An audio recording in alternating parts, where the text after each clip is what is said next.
Bienvenidos a un nuevo episodio de nuestros podcasts. Hoy nos encontramos en un espacio para reflexionar sobre temas que hemos venido hablando a lo largo de nuestros encuentros y vamos a seguir en la línea de la salud mental masculina y nuestro bienestar. Somos Jaime Silva, psicólogo educativo, y quien les habla, Karen Asensio, neuropsicóloga. Y alegra mucho compartir con ustedes este nuevo espacio. En episodios anteriores, como lo dije anteriormente, habíamos hablado sobre la autoestima masculina y los desafíos que enfrentan muchos hombres frente a la construcción de identidad, la valoración personal. Y hoy queremos continuar profundizando sobre esta temática y abordando un aspecto fundamental y es sobre la salud mental masculina. Para ello tenemos el honor de contar con una participación de un destacado profesional en la psicología, como lo es Carlos Enrique Garavito Ariza, psicólogo clínico, representante regional del campo de la psicología clínica del capítulo de Bogotá y de Cundinamarca del COLSIP, coordinador general de la Comisión Nacional de Políticas Públicas del COLSIP y docente investigador. Te damos la bienvenida, Carlos. Muchísimas gracias por permitirnos este espacio. Bienvenidos a este nuevo episodio. Como lo dije al principio, vamos a hablar de salud mental masculina. Te doy la bienvenida, pero le doy el paso a Jaime también para darte la bienvenida. Bien, bien, Karen, gracias por ese saludo, esa introducción. A toda la audiencia, un saludo muy especial. Recordarles que este es un espacio en donde estamos generando reflexiones para promover la salud mental, para que entendamos la importancia que tiene el hecho de atender cuidadosamente en lo personal y por supuesto familiar y en general nuestra sociedad este aspecto fundamental de nuestra vida, nuestro bienestar psicológico. Así que en este capítulo vamos a tratar un tema fundamental, como ya lo dice mi amiga Karen, y es esa salud mental en nosotros los hombres. Si tú ves valioso este contenido, te agradezco que te suscribas a este canal y que compartas esta información con esas personas a las que tú crees que les puede ser de mucha utilidad. Obviamente, mi viejo amigo Carlos Garavito, con quien tuve oportunidad de trabajar muchísimos años en la academia en la Universidad Católica de Colombia.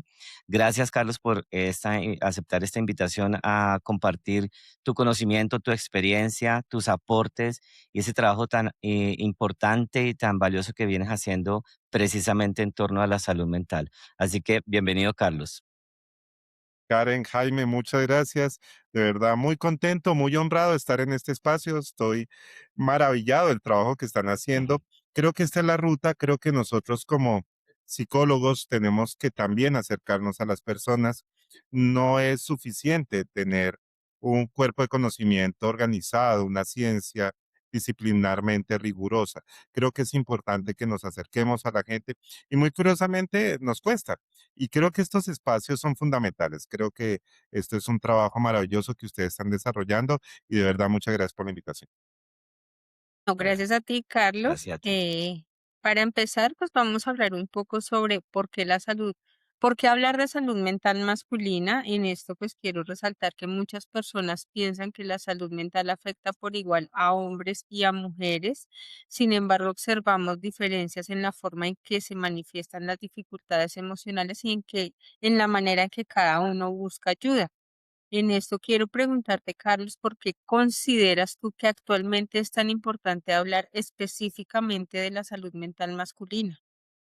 Creo que acá tenemos una circunstancia importante para mencionar y es, desafortunadamente desde hace ya muchos años, no estamos hablando de pocos años, estamos hablando de hace muchos años, en términos de lo que representa la salud mental en el mundo, estamos evidenciando un incremento epidemiológico de circunstancias de mediana y alta complejidad. ¿Eso qué implica? Básicamente eso implica tres procesos. Primero, un incremento de casos nuevos. Segundo, una mayor demanda en términos de necesidades de atención en salud mental. Y en una tercera instancia, dificultades de acceso en términos de profesionales habilitados que permitan hacer una atención resolutiva en términos de salud mental. Creo que en este punto el mundo en general, incluyendo Colombia obviamente, ha experimentado un incremento de casos de ideación suicida, suicidio, trastornos como depresión, ansiedad, lo cual evidentemente pues es un problema en la medida en que pues en el incremento de casos pues obviamente hay sufrimiento humano, pero también se pone en tensión la capacidad real resolutiva que tenemos como país para hacer la atención en esos casos. Entonces, a medida que este proceso vaya evolucionando, como país tenemos que irnos adaptando, tanto estructuralmente, científicamente, el talento humano también, frente a lo que implica estas nuevas necesidades en atención en salud mental. Esto nos genera una alerta muy alta, porque si se incrementa demasiado los casos y se acelera ese proceso, no vamos a poder atenderlos de forma efectiva. Ahora, ¿qué pasa con nosotros los hombres? Todo, porque en estas circunstancias epidemiológicas, culturalmente los hombres de aquí y de la mayor parte del mundo no tenemos las herramientas suficientes para levantar la mano y pedir ayuda. Y acá pasa un tema, y es que toda problemática de salud mental, si tú no la atiendes de forma efectiva, eficiente, en sus primeras etapas, va a evolucionar. Si esto no se arregla solo. ¿Sí? Entonces, si tú tienes una necesidad en atención en salud mental que no atiendes, va a empezar a pasar de baja complejidad a mediana complejidad y termina de alta complejidad inevitablemente. ¿Cómo se entendería esto? Básicamente desde un punto, y es que cuando tú pasas de baja complejidad, tú necesitas una atención de un profesional. Mediana complejidad, ya le subes a 2 o 3 profesionales. Alta complejidad, ya eso implica hospitalización. Un sistema que se tiene que disponer para que la persona sea atendida. Volvamos a los hombres. Realmente, nosotros no pedimos ayuda, tenemos unas dificultades enormes en términos de la gestión de nuestras emociones. Adicionalmente a eso, tenemos una carga social muy fuerte que tiene que seguir. Yo no estoy diciendo que no siga. El problema es cómo seguimos ahí, en términos de ser productivos, de proveer condiciones, de ser altamente resolutivos, de tener la posibilidad de sustentar lo que hagamos, trabajo, familia, zonas cercanas. Y eso tiene que seguir.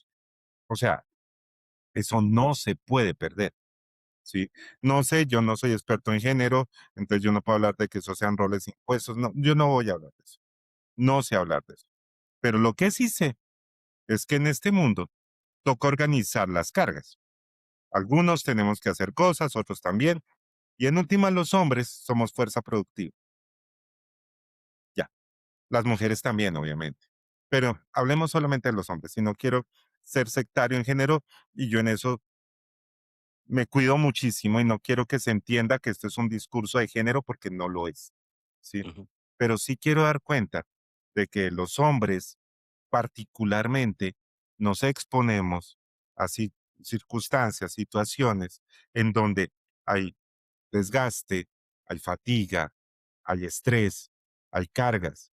Y si tú no gestionas eso, si tú no afrontas eso de forma efectiva, te vas a terminar enfermando. ¿Qué es lo que está pasando? El suicidio masculino en el mundo es una tragedia de salud pública. O sea, un hombre se nos está suicidando por minuto en el mundo, por minuto un hombre. Estamos teniendo ya una tasa que oscila a 750 y punta mil suicidios al año. Estamos teniendo en este punto un incremento en el consumo de alcohol en los hombres, unas percepciones de soledad y abandono enormes, una exposición a violencia psicológica desde diferentes frentes que ya está documentada.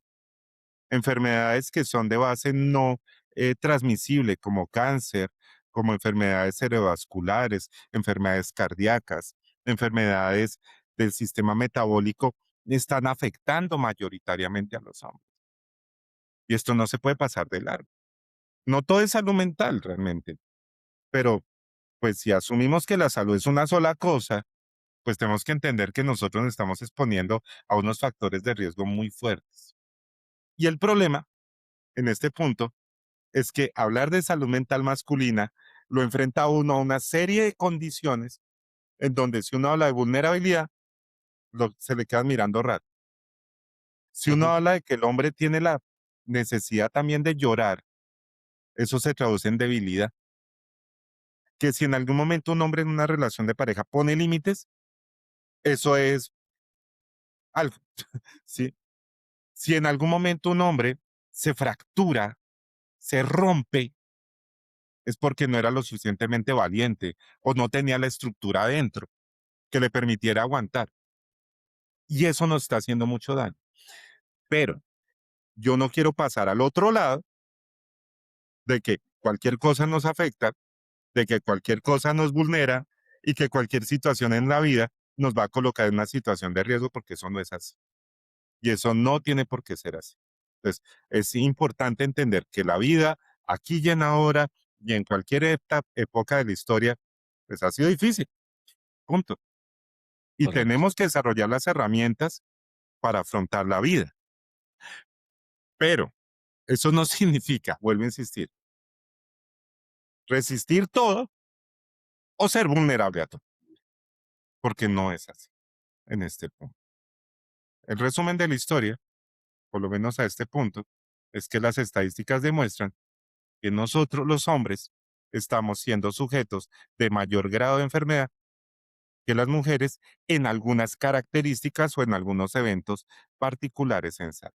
Mm, Cuestión que en este punto de verdad tiene que ser atendido desde muchos frentes. Qué importante todo eso que nos estás ilustrando, Carlos. Y tú en parte de tu discurso mencionaste una palabra que nosotros acá promovemos bastante y es valentía, ¿sí? O sea, ser valientes.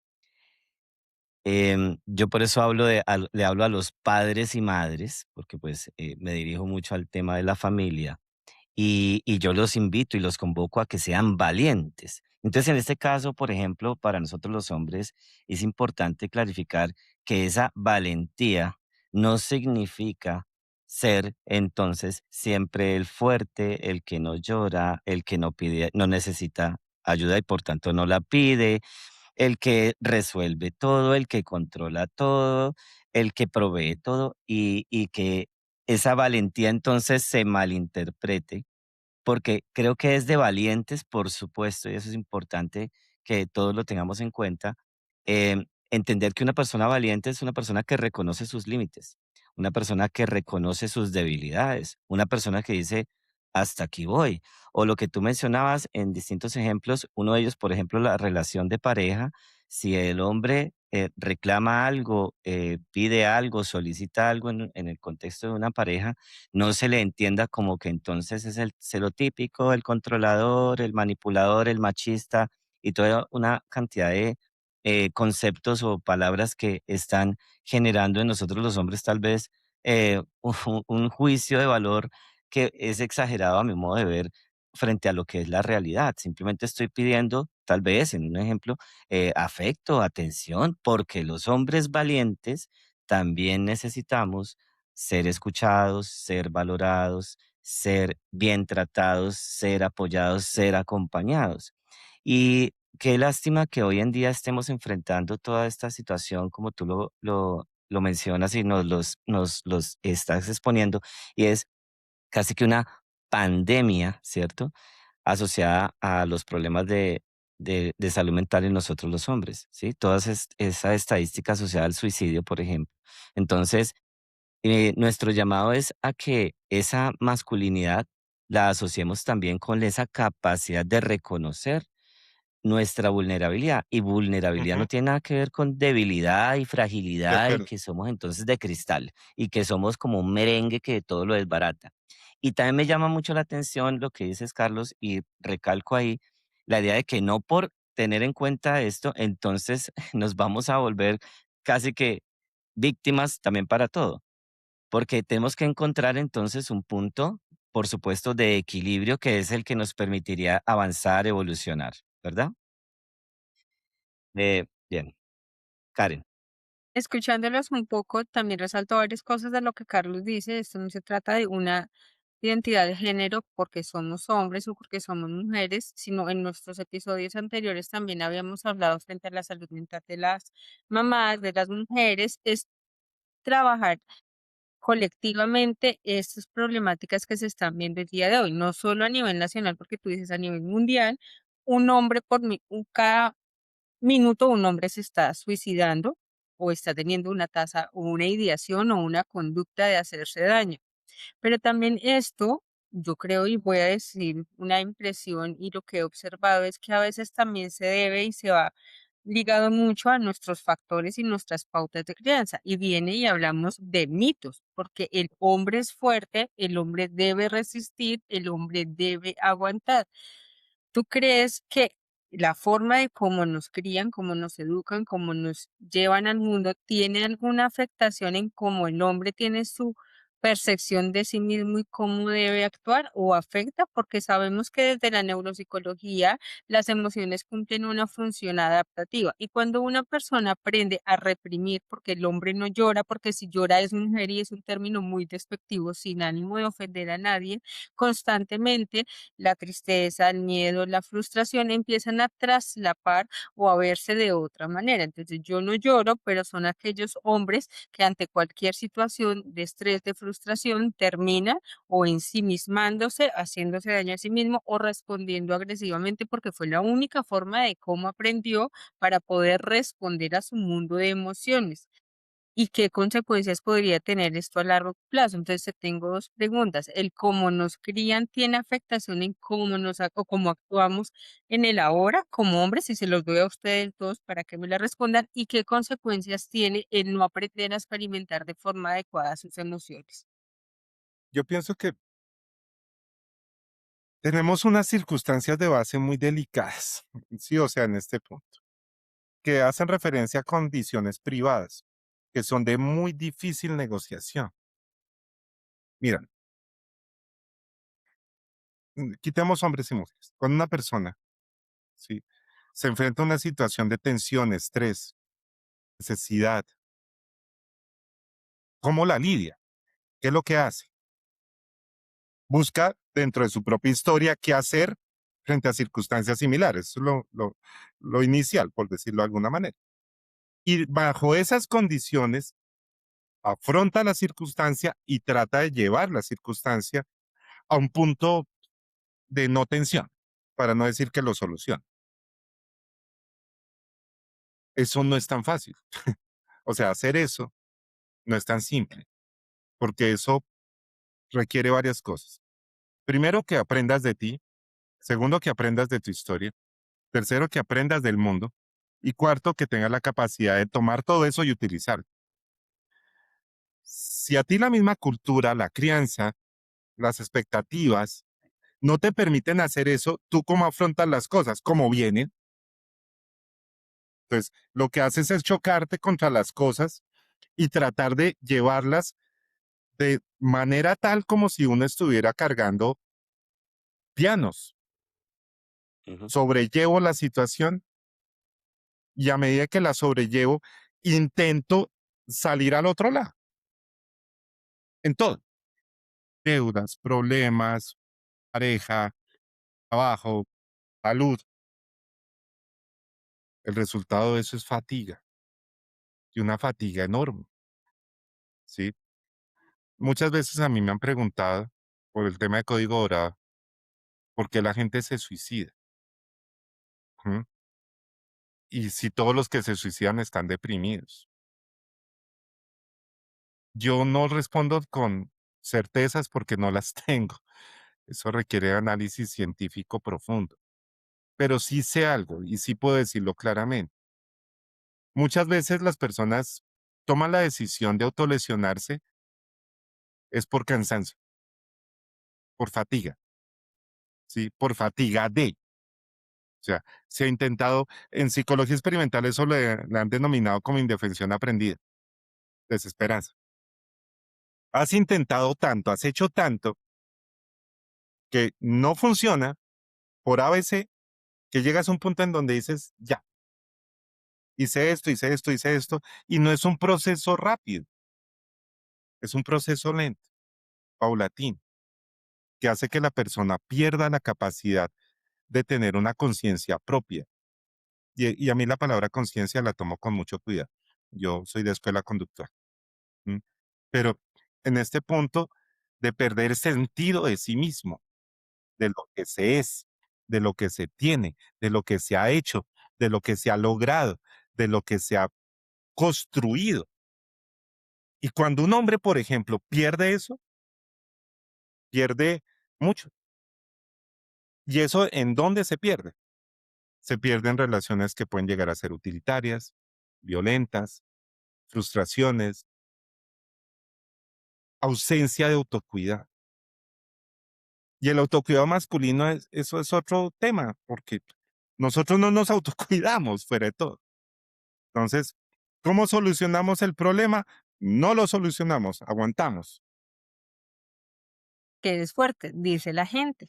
Y, porque uno y, es y a fuerte. propósito, y a propósito, Carlos y Karen, de ese autocuidado, como tú dices, ¿cómo lo solucionamos? Creo que nuestra cultura nos lleva, por ejemplo, a buscar más fuerza, ¿sí?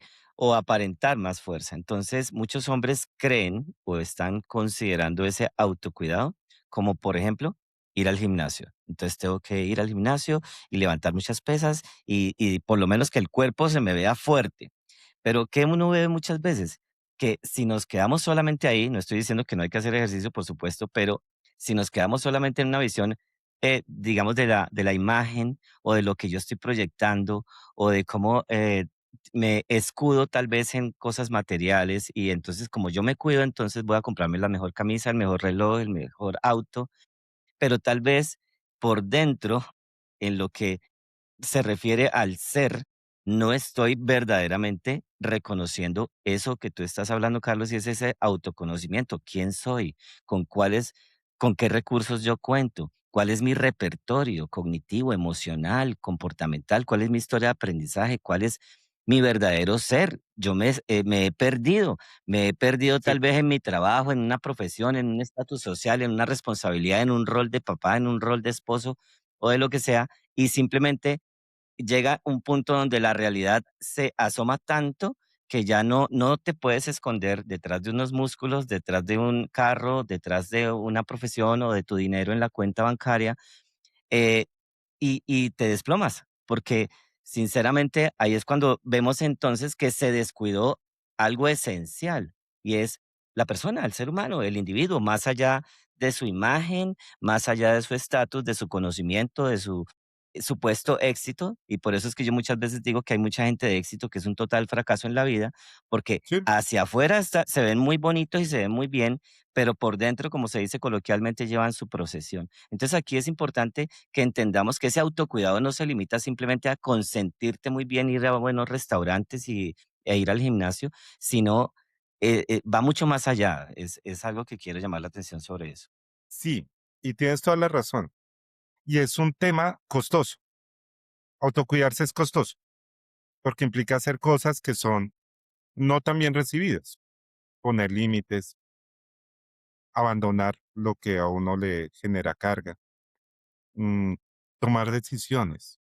En muchos casos implica, yo tengo una metáfora que es limpiar la casa. ¿M? Entonces, limpiar la casa no es fácil. ¿Por qué? Porque tú utilizabas un concepto que a mí me parece muy bonito y que es valentía. ¿Qué es la valentía? Es hacer las cosas a pesar de tener miedo, ¿sí? Y autocuidarse da miedo, mucho, porque implica tomar un poconón de decisiones que en muchos casos pueden llegar a ser costosas, ¿sí?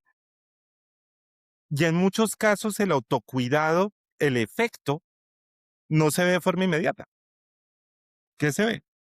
Abandono, problemas, soledad, lidiar con uno. Y en algún sentido es, la gente no lo quiere, ¿sí? Pero es importante entender algo. Y es que de forma proporcional, y no quiero que esto suene a discurso de autoayuda, ni mucho menos, pero Sí. de forma proporcional a qué tanto tú tienes la capacidad de lidiar contigo, ser responsable contigo, ser cuidadoso contigo, tú empiezas a ver desde ahí el mundo y empiezas a tomar decisiones. Porque básicamente esa forma en la cual tú tomas decisiones implica que ya eres consciente de algunas cosas. ¿Cuánto vales? ¿Qué te hace daño? ¿Quién quieres tener al lado? ¿Cuáles son los mensajes que escuchas? ¿Cuáles son los mensajes que tú no escuchas? ¿A quién le haces caso? ¿A quién le hace el gobierno de tu vida y a quién no? Llegar ahí no es Pues fácil. Y llegar ahí implica, en muchos sentidos, casi una cosa, y es criarnos para que lleguemos ahí. Pero los que ya estamos viejos, ¿qué nos toca hacer? Pues aprenderlo en la marcha, ejercicio autorreflexivo, caerse mucho, pedir ayuda donde se tiene que pedir ayuda. Quiero hacer un alto. Yo sé que la profe Karen me quiere decir algo, pero quiero hacer un alto. Y es pedir ayuda, no es pedir ayuda solamente, es saber a quién. Lo peor que puede pasar es pedir ayuda y que se la dé a alguien que no sea competente para dar ayuda, ¿sí? Correcto. Eso hace mucho más daño, ¿sí? Entonces, creo que es importante entender que todos nosotros tenemos la capacidad real de hacernos daño, pero también tenemos la capacidad real de cuidarnos y protegernos, ¿sí? Pero cuidarnos y protegernos es costoso. Y ese costo toca entenderlo para que cuando se asuma no nos asustemos. Mira, Escu- antes de que Karen diga algo, perdón, No la Karen, hemos dejado Dale, es hablar, que, hola. es, no, yo los no, escucho, yo los pero es que escucho. este capítulo es de los hombres, Karen. No Sí, mentira, claro, pero yo a lo los que voy es que, escucho. a lo que voy es que quiero resaltar algo que dice Carlos y es del pedir ayuda, pero saber a quién. Me ha llamado mucho la atención. Esta semana me ha salido publicidad por YouTube de algo parecido a como que no necesitas ir a estudiar psicología a una universidad 5 años para convertirte en un terapeuta que ven y te inscribes a mi curso que dura un mes y tú vas a ser un excelente terapeuta. Porque claro, lo que estamos hablando acá es que hay mucha gente con mucha necesidad de salud mental y estos avivatos, y yo he mencionado aquí incluso lícitamente personajes de la talla, por ejemplo, de Ismael Cala, que ahora promueve pues la meditología, o sea, conviértete en meditólogo en 3, 4 semanas. Y pues uno dice ahí es cuando vemos que realmente falta educación. O sea, por supuesto que hay que saber a quién se le confía esa ayuda, esa orientación, ese acompañamiento para lograr salir de una situación compleja que yo tenga a nivel psicológico. Entonces, es importante ese llamado de atención a la comunidad y que entre todos, pues, sigamos haciéndole, digamos, caer en cuenta a la gente de que es importante pedir ayuda y cualquier persona te puede ayudar, por supuesto, en muchas cosas, pero ya para temas asociados, por ejemplo, a depresión, ideación suicida, ansiedad y problemas, digamos, muy serios, tienes que buscar una persona profesional en el asunto, porque Mm, es muy parecido a lo que pasa con esto de las mujeres que se hacen cirugías estéticas y que después terminan muy mal porque fueron a donde un personaje que es incompetente y pues no tenía las más mínimas, digamos, cualidades y no era idóneo para ese oficio y terminan muy mal, incluso perdiendo la vida. Entonces es sí, igual acá. Lo que pasa es que, claro, no es el cuerpo, pero son cosas intangibles, tal vez tú no las ves y tal vez estás descuidándote también buscando la ayuda que no es la correcta. Ahora sí, Karen, qué pena. No, yo los escucho y es muy importante todo lo que ustedes dicen. Quiero resaltar un tema y es la autoestima y el costo. Cuando Carlos habla de costo, no hablamos solo de costo económico, sino de costo personal. ¿Por qué? Siempre yo le digo a los consultantes cuando están en sesión, ¿cuál es su mayor enemigo? Su mayor enemigo no es su pareja, no es su mamá, no es su papá, es usted mismo. ¿Por qué? Porque se nos dificulta y nos cuesta aprender a estar con quién. Conmigo misma. ¿Por qué? Porque vienen los ruidos, los pensamientos intrusivos, las rumiaciones y un montón de cosas que empiezan a maximizar cuando tenemos problemas y cuando estamos tan abrumados y a punto de colapsar. No pasa en hombres solamente, pasa en mujeres y es como aprendemos también a convivir conmigo mismo.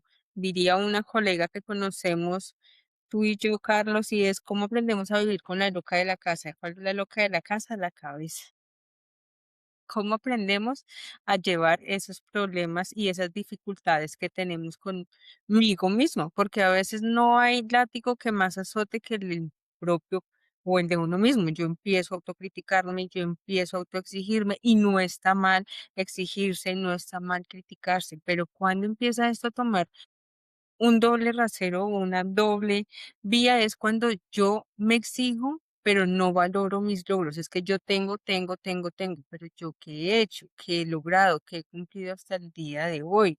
Porque cuando vienen las crisis, crisis de parejas, crisis personales, crisis laborales, a veces nuestros pensamientos nos pasan una mala jugada, muy mala jugada, y terminamos es autosaboteándonos. Entonces, el aprender a tener autoestima es también aprender a conocerme, lo que decías tú, qué tan valioso soy, qué logros tengo. Ejemplo, podemos decir, para un paciente el logro mínimo fue que llevaba 2 meses sin levantarse de la cama y se levantó Sí. un día de la cama. Eso para nosotros es muy valioso. Para otras personas va a decir, pero si yo todo el día me levanto y yo tengo que hacer esto, mi agenda es esto.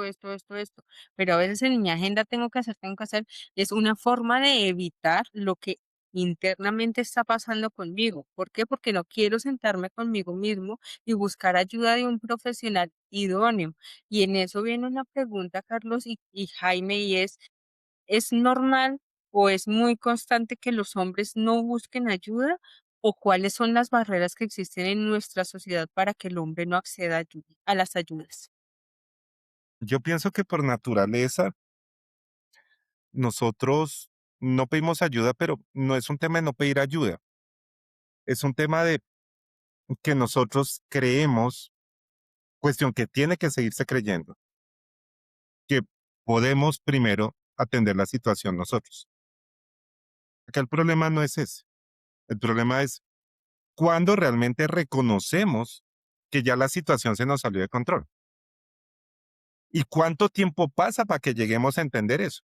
Entonces, yo felicito a los hombres y las mujeres que asumen los problemas de forma propia. Vengo y trato de hacer lo máximo posible, porque así tiene que ser. O sea, tú no puedes estar pidiendo ayuda por todo, ¿sí?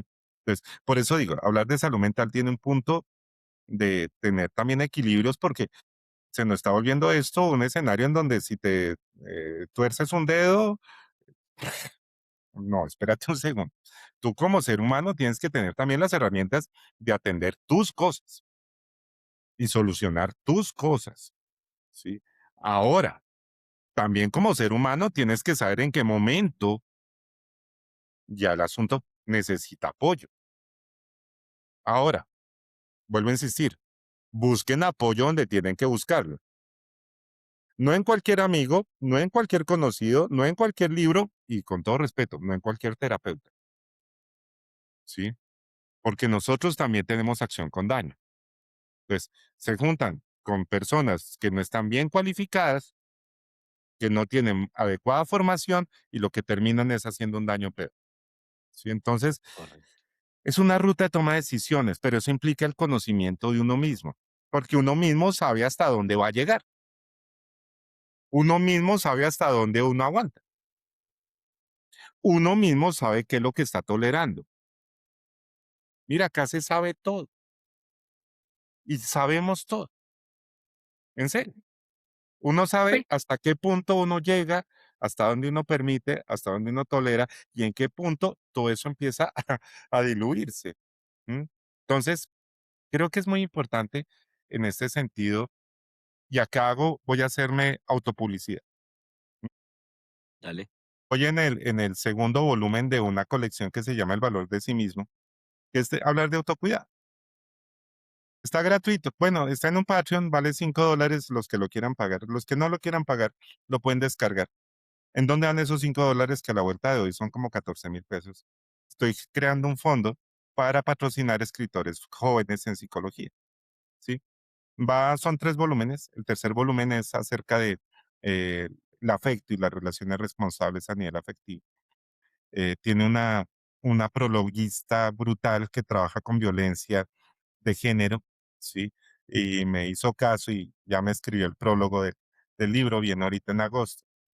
Eh, y la idea en ese punto es eso, que en algún sentido, pues tenemos que aprender cuáles son nuestros límites, ¿sí?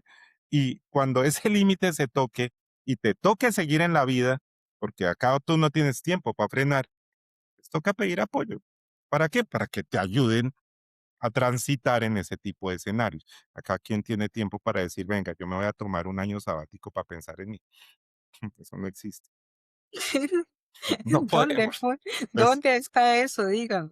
sí, no, eso no se puede. Entonces, tenemos que buscar el soporte, si no lo tenemos en nosotros, en el que sí lo tiene, que es un psicólogo bien entrenado, no en el amigo que te va a dar los consejos desde su perspectiva de Experiencia. vida, que puede ser muy valiosa, pero es su vida, no la mía. Entonces, está muy bien el consejo, yo soy enemigo de los consejos, ¿sí? O sea, no busquen consejos, no hagan eso.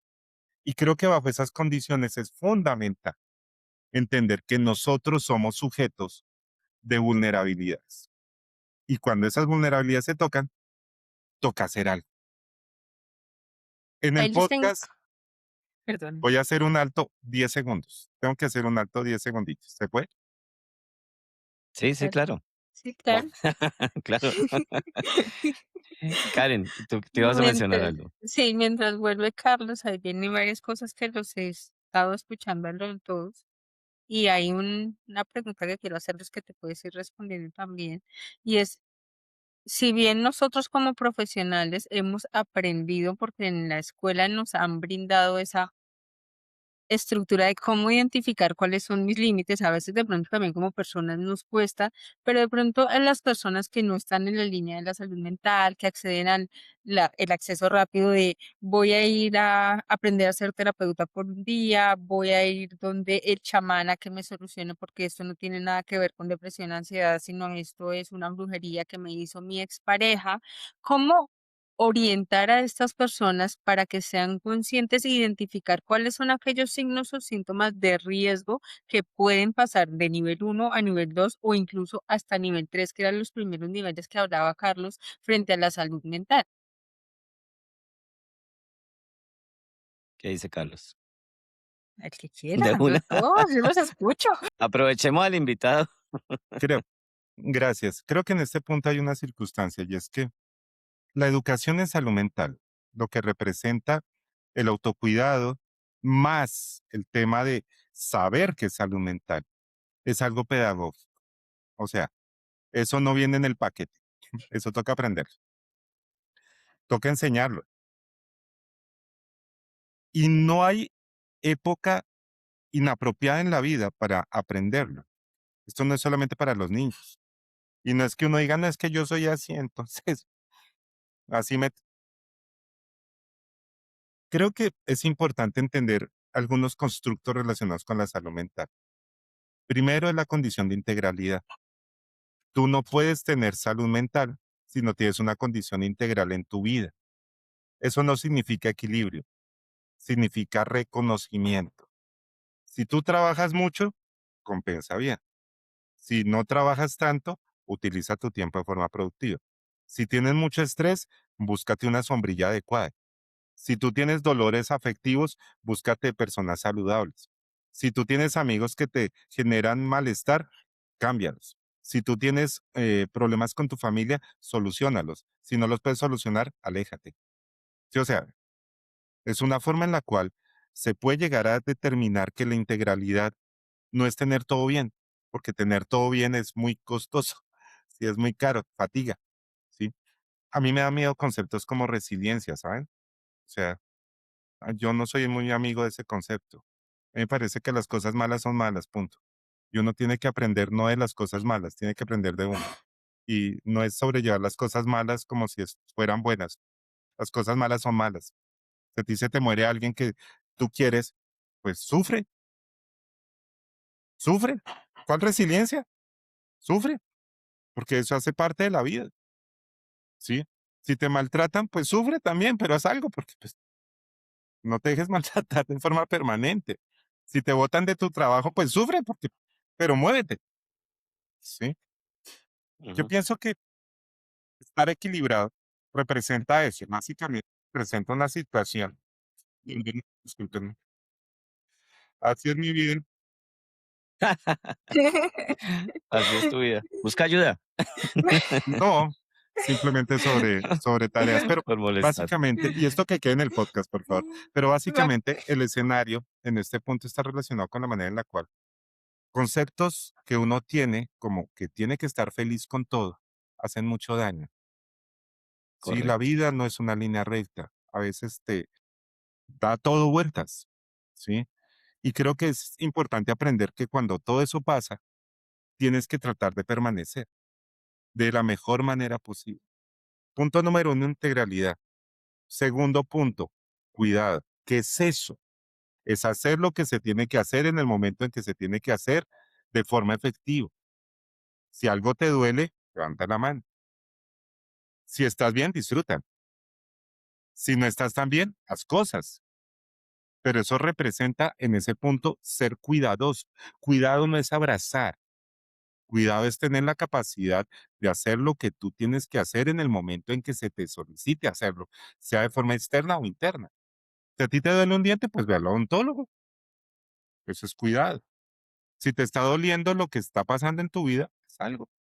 Pero no te mates, haz algo, solucionalo, ¿sí? Y tercer punto fundamental, red. Pero la red no son personas, la red son las capacidades que yo tengo para establecer cuáles son mis puntos de apoyo. ¿M? Y esos son actividades, esos son quehaceres, eso es aprendizaje. Y también personas. Pero en algún punto la gente entendió que hacer red es tener 1 millón de amigos. No, hacer red es tener la capacidad que tú reconozcas en dónde te estás apoyando, ¿sí? Entonces, si te apoyaste en tu tiempo libre, en la forma en la cual tú entiendes que puedes construir una capacidad intelectual, pues, apóyate ahí, lee, estudia. Si por otro lado tú te estás apoyando en tus funciones laborales, pues disfrútalas. Si te estás apoyando en una persona que sea lo suficientemente resistente para que te apoyes y no te haga daño. Pero eso también, de nuevo, Karen y Jaime, es un tema de aprendizaje. Eso es algo que toca aprenderlo. Y hay dos rutas. Alguien te lo dice que tenga autoría y que tú le hagas caso, cosa que no pasa, ¿sí? O vas caminando por la vida, te vas cayendo y te vas golpeando y te vas golpeando y te vas golpeando y vas aprendiendo cómo te levantes, ¿sí? Y en últimas, a mí me parece que es más saludable la segunda, porque creo que en ese sentido nos lleva a entendernos mucho más. Y ahí viene una frase, y voy a decir una frase que no profesionales de la salud lo dicen, sino de nuestros abuelos, bisabuelos, frases muy coloquiales, y es: nadie experimenta por cabeza propia, por cabeza ajena, sino por cabeza propia. Muchas veces tenemos que caernos para levantar, levantar y seguir y reconstruirnos y modificar muchas cosas que no queremos, y saber los límites que ponemos, cuándo los ponemos y cuándo nos alejamos. También quiero tocar un tema muy importante en este podcast, Jaime y Carlos, y es: en los últimos años se ha hablado mucho de las nuevas masculinidades. Desde la perspectiva de ustedes, ¿qué significa este concepto? ¿Le hago yo? Carlos, Hagámosle. dale, dale, dale, dale. Va a sonar problemático. Yo no creo que eso existe, formalmente hablando. ¿M? Sí, o sea, creo que uno no puede hablar de una nueva masculinidad cuando no comprende la antigua. ¿M? ¿Qué es eso? O sea, la masculinidad es un rol, ok, está bien. Creo que es eso. Tiene una serie de implicaciones, tiene una serie de necesidades, obligaciones, unas representaciones sociales. Yo no soy experto en el tema, ¿ok? Entonces, porfa, no me vayan a tirar tan duro en términos conceptuales. Estoy asumiendo mi postura nomás. Pero yo creo que si uno habla de una nueva masculinidad, está hablando de que hubo un antes y un después. Y yo creo que en este sentido, pues no es tan claro cuál fue el antes y cuál fue el después de todo esto, ¿sí? Creo que en muchos sentidos las generaciones cambian. Yo soy diametralmente distinto a la generación de mi papá. Mi papá nació en los años 20. Él ya no está vivo, pero él nació en los años 20 del siglo pasado. Imagínense la distancia de alguien que nació en los 70 finales, comienzos de los 80. Es un mundo. Y yo ya estoy adulto, ¿sí? Y si yo me comparo con lo que era mi papá en términos generacionales, somos diametralmente diferentes, ¿sí? Obviamente hay puntos en común, la crianza genera puntos en común, pero generacionalmente es otra cosa. Ahora, los chicos que nacieron en el 2000, que ahorita ya no son chicos porque tienen veintitantos años, ¿sí? 26. Pues Sí. evidentemente son otra cosa y asumen otra cosa. Los que nacieron en el 2010 ahorita tienen 14, 15 años, 16 años. Son otra cosa. Y es que los que nacieron en el 2015 tienen 10 años ahorita, son otra cosa. Entonces, yo no creo que haya una novedad, simplemente cambio generacional. Y en ese punto, una persona adulta que asuma que hay una condición de masculinidad en su vida, pues es normal, porque así nos criaron. Que, y suena chistoso, que a algunos nos guste arreglarnos las uñas o arreglarnos la barba, no significa una nueva masculinidad ni que nos estamos volviendo quién sabe qué, porque eso no es así. Simplemente cuidado estético. Que en algún punto no queramos gastar dinero, por ejemplo, pues es salud financiera. No es Ujú. una nueva masculinidad, es simplemente salud financiera. Que se quieran dedicar tiempo a sí mismos y no estar rumbeando o tomando o perdiendo el tiempo haciendo otras cosas, pues nada, no es nada diferente a tener la conciencia de que si uno no se dedica tiempo a uno mismo, pues cómo le va a dedicar tiempo al mundo, ¿sí? No creo que eso sea como tan nuevo, ¿sí? Creo que es simplemente cambio generacional y algunos patrones que se están aprendiendo en autocuidado. Ahora, y con relación a lo que decía Jaime, esto no es solamente ir al gimnasio, o sea, esto implica también otras cosas, ¿sí? Esto no es solamente tener una apariencia física más o menos organizada o buscar parejas de alto valor, tampoco es eso, ¿sí? Creo que es importante saber cuáles son los puntos específicos en donde nosotros como individuos tenemos que trabajar en nosotros. Y todos los tenemos. Yo no sé cuál es el problema de estar diciendo, venga, es que yo soy celoso, me toca trabajar en eso porque soy insoportable, ¿sí? Oiga, no es que a mí me da, yo soy intenso, a mí me da como, ¿dónde estás? ¿Qué estás haciendo? Sí, pero es que eso molesta la vida, entonces trabaje en eso, ¿sí? Genera ansiedad, baje. No es que yo soy workaholic, entonces si yo no estoy trabajando 24/7, yo no vivo. Pues, trabaje en eso, porque eso le está quitando tiempo para usted, ¿sí? Y cuando usted tiene tiempo para usted, no sabe qué hacer, entonces no sabe descansar, ¿sí? Entonces está descansando y ya 2 días y ya está Ujú. como todo Correcto. eso es trabajo, ¿sí? Y eso representa tener conciencia de sí mismo, principio básico de la salud mental. Hay unas frases y qué buenos esos aportes que nos estás haciendo, Carlos, gracias. Y es, eh, trabaje más en usted mismo que en su trabajo, dice una frase buena, que me gusta porque precisamente a nosotros los hombres que se nos ha promovido el rol de proveedores, lo cual tiene que ser así, estoy de acuerdo, pero a veces por estar en esas dinámicas de productividad y demás, nos olvidamos y volvemos a lo mismo, nos olvidamos de lo esencial que somos en últimas nosotros mismos. Me gustó algo también que dijiste antes y es cómo lidiar con uno, ¿no? O sea, porque literalmente es así.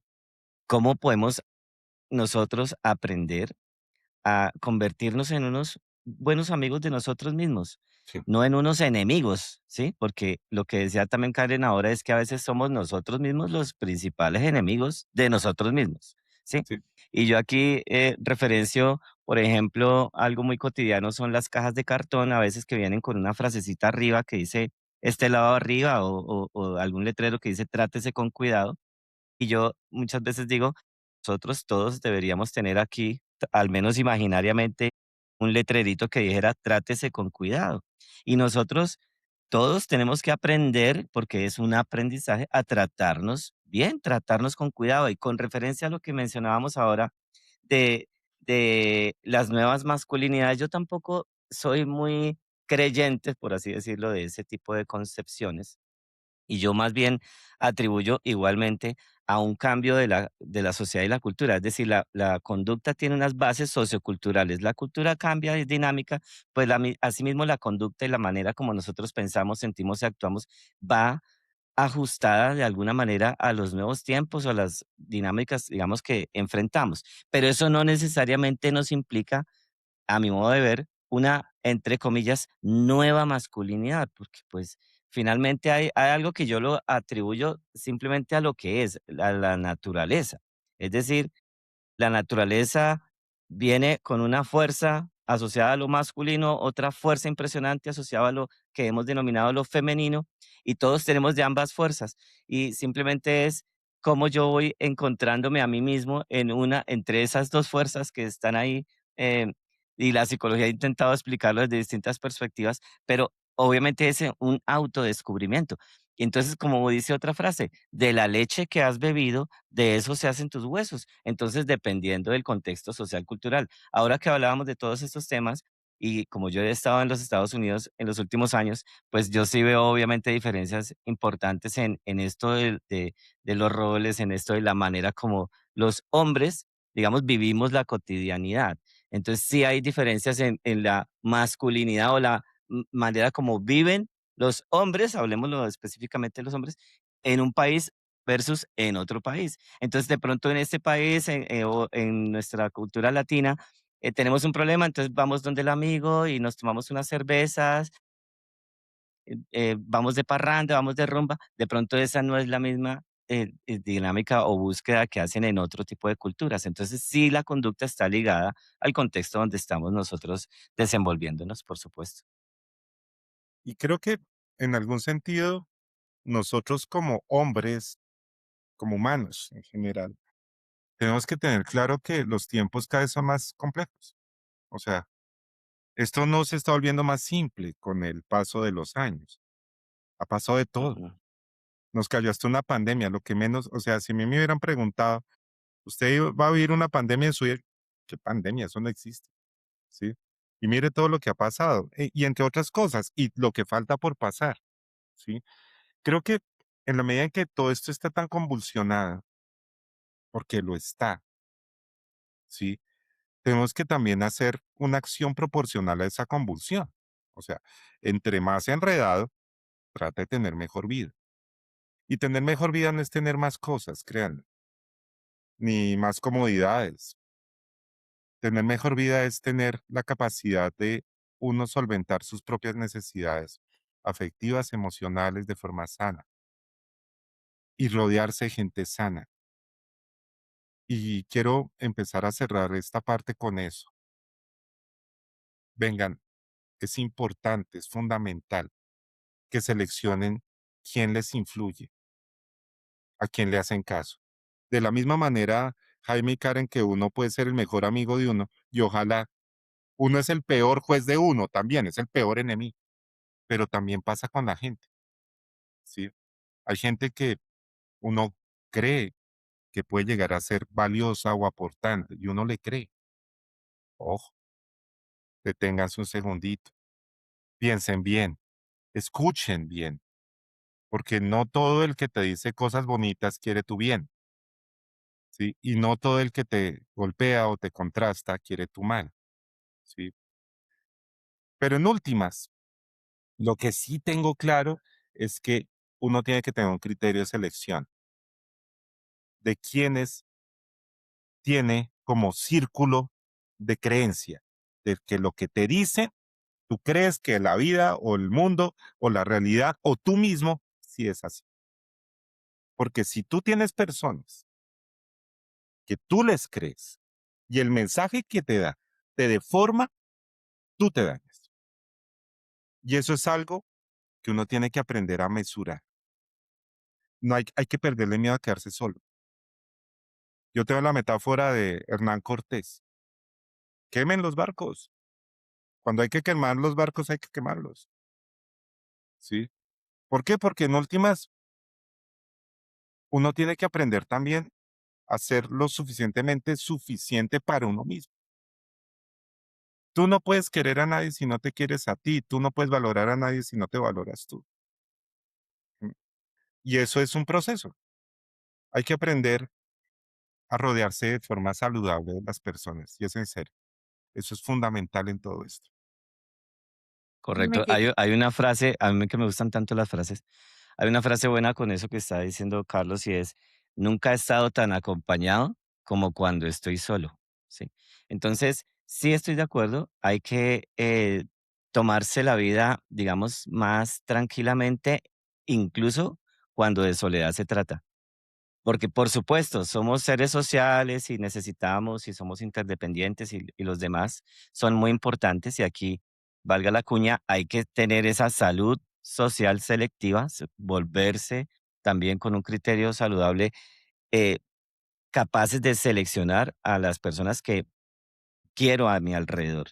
Pero al mismo tiempo, reconocer que yo tengo que ir creciendo en lo personal a tal punto que la soledad no me pega tanto, que la soledad no me va a a matar literalmente, sino que es también parte de la vida. ¿Qué hacemos? Pues la vida es llena de duelos y en la medida que uno va caminando y caminando en este caminar de la vida, pues va a tener que despedirse de mucha gente, y los seres queridos y los hijos y la pareja y hasta el perro, ¿sí? Entonces, Y de ¿cómo trabajos. vamos a ir asimilando eso? Exacto, trabajos, dinero, muchas cosas, salud. Hay cosas que uno va a tener que despedir y va a tener que tener mente y corazón abiertos para ir saludando y dando la bienvenida a las nuevas etapas, las nuevas personas, los nuevos procesos de vida que vayan presentándose, incluido en algunos momentos y algunos espacios, así sean significativos, eso que estamos diciendo de la soledad. Ok, Karen, Creo que creo que de acuerdo. bueno, el creo tiempo que el ya tiempo cerró. se nos ha ido, Y pero vamos como cerrando. Carlos lo dijo anteriormente, sí, como que ya para cierre, quiero darle las gracias también a Carlos por permitirnos este espacio, Jaime también entre nuestros encuentros semanales. Y ya para cerrar, quisiera cerrar y hacer una reflexión con una frase que dice Carl Rogers, donde dice que la curiosa paradoja es que cuando me acepto tal como soy, entonces puedo cambiar. Y ya para dar cierre, quiero que Carlos y Jaime dejen un mensaje hacia los hombres. ¿Cuál es el mensaje que les dejan el día de hoy? Va a sonar raro, pero en serio, no hay que irse de este mundo con tanto dolor. O sea, no, no vale la pena, no es justo. O sea, de verdad no es justo. Yo sé que a veces a uno la vida se le vuelve pedazos, que no se ve más, que se considera esta situación ya terminal una opción válida. Y en muchos sentidos se puede ver que todo está perdido, todo está oscuro, que te perdiste. Hay que saber pedir ayuda. Si no piden ayuda, va a sonar paradójico. Aguanten. El Quijote de la Mancha en una parte decía a Sancho que él, como no era experto en las cosas de la vida, había, le faltaba aprender que hay problemas que los ve demasiado enormes y que solamente el tiempo da dulces salidas a las peores situaciones. A veces hay que simplemente mirar y dejar que las cosas pasen. No se vayan, o sea, en serio, no lo hagan, pidan ayuda, no, no, no hagan eso. Hacer eso es perder demasiado y no vale la pena. No lo hagan por personas tampoco. No es bueno con uno llevarse a tal grado de desesperación que una persona dañe tanto que se decida irse de este mundo. Y lo digo porque buena parte de estos suicidios son de base afectiva. Las cosas pasan, la plata se recupera o se pierde. La gente va y viene, reúnanse con gente sana. Mm, las cosas están para nuestro uso, pero cuando no están, estamos nosotros. ¿Mm? No se dejen hacer daño. Y creo que ese es el mensaje final. ¿Sí? No nos hagamos daño nosotros, no se dejen hacer daño. Hay que amarse, hay que amar, hay que vivir. Y la vida es todo esto. Ya dejémosle al tiempo que decida qué hacen con nuestro cuerpo, pero que no lo hagamos nosotros mismos. ¿Sí? Eh, no hay que irse, quedémonos. Todavía hay mucho que hacer acá. Sí, ese es como el mensaje final. No se vayan. Muy bien. Y de mi parte, bueno, referenciar una idea de Agustín de Hipona que decía, sufrir es malo, pero haber sufrido es bueno. Entonces, entender, amigos hombres, que tienen derecho, tenemos derecho a sufrir, que si algo no está bien, pues exactamente es eso, no está bien. Si no está bien tu relación de pareja, si no está bien tu finanzas, si no está bien tu relación con tus hijos, bueno, aceptar tu trabajo. Hay muchas cosas que en tu vida pueden no estar bien y que estés tú sufriendo actualmente. Si somos coherentes con lo que se ha dicho en este episodio y sabemos asimilar, entender, tal vez procesar todas esas situaciones y las atravesamos, a mí no me gusta decir las superamos, sino que somos capaces de Sí, transitar a través de ese dolor y reconocer en ese sufrimiento la información, los aprendizajes, etcétera, pues seguramente voy a mirar hacia atrás luego y voy a entender esa frase. Haber sufrido o sufrir es malo, sí, porque a nadie le gusta, pero haber sufrido es bueno porque aprendí, aprendí que simplemente tengo que continuar y no porque sea simplemente un imperativo y una obligación, sino porque tienes derecho a la vida, porque la vida es un regalo. Entonces, es ese, continuar porque esto es maravilloso, a pesar de las circunstancias. Como dice por ahí un libro, olvido en este momento el autor, así es la puta vida. Y difícil muchas veces, durísima, por supuesto, pero así es. Y hay que entender el dulce sabor de la vida en medio de las amarguras, el dulce sabor de la vida en medio de las tragedias que muchas veces tenemos que afrontar o vivir. Y de eso se trata, de que, como dice Carlos, si nos vamos de este mundo, no nos vayamos con ese dolor mal procesado, sino que nos vayamos con esas cicatrices que nos ha dejado el dolor, pero que las lucimos con orgullo porque no nos quedó, digámoslo en términos coloquiales, grande el asunto. Por eso es que volvemos a lo mismo, o a insistir, si en algún momento sientes que te está quedando grande, busca la ayuda y busca la ayuda del profesional idóneo, competente, que realmente tiene el conocimiento, la preparación, la experiencia, que puede no sabérselas todas, pero tiene, por supuesto, una hoja de vida, tal vez una trayectoria que te da mucha más confiabilidad para lograr avanzar en ese proceso que tienes que avanzar. Es de eso, acuerdo. Karen. Listo, y ya para cerrar, muchísimas gracias. Dejamos estos mensajes para todos aquellos hombres que nos están escuchando el día de hoy. Pueden ver nuestros episodios constantemente en nuestros canales. Los invitamos a suscribir. También invitamos a seguir en los volúmenes del doctor Carlos Garavito. Sí. A propósito, Carlos, tú nos compartes luego el link, de pronto para que Sí, lo dejemos en la cajita, la descripción de los videos sí, y invitar a la gente a que accedan a los al libros que parche. está Sí, sí, sí, sí. correcto, ok, que está Sí, promoviendo eso Carlos. Ok, es. perfecto. Aparte que van a leer algo bonito, van a apoyar escritores jóvenes. Y me parece muy bonita tu Excelente. iniciativa. Muy bien. Muchísimas gracias, Felicitaciones. Carlos. Jaime, muchísimas gracias. A Espero ustedes. encontrarnos en futuros capítulos posteriores a este. Cuando tengas tiempo, Carlos, bienvenido a nuestra iniciativa. Y profe Jaime, yo les digo profes porque somos de del tema de que nos hemos dictado y nos conocemos en el ámbito educativo, pero pues somos colegas y estos espacios son de co-construcción.